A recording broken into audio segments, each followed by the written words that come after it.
Ito may problema guys. Kailangan daw natin itong paliguan.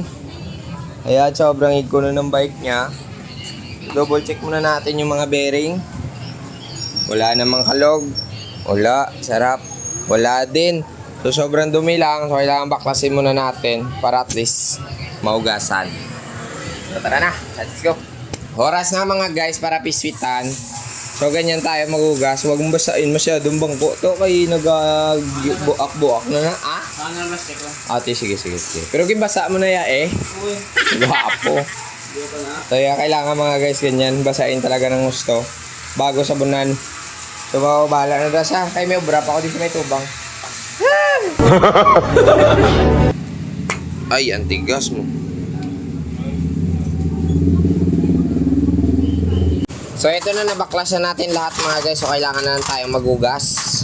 O kukuskusan natin, tatanggalan natin yung mga kiki niya. Ito sobrang limpyo pa pero kailangan talaga limpyuhan ulit. Let's go.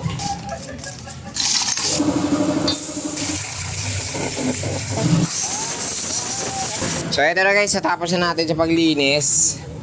Okay na, kompleto na yung bearing natin, silyo, bottom bracket, ano na tawag dito, BB shell, ayun pa yung prehab niya, and then yung wheel set, ayan na.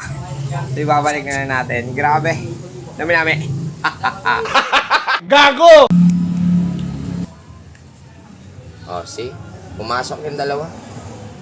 Isa, dua, low, yun, pumasok. So ito na, finally mga guys, natapos na rin natin yung aerowick natin sa paglilinis, no? So gumanda na rin yung dagway niya.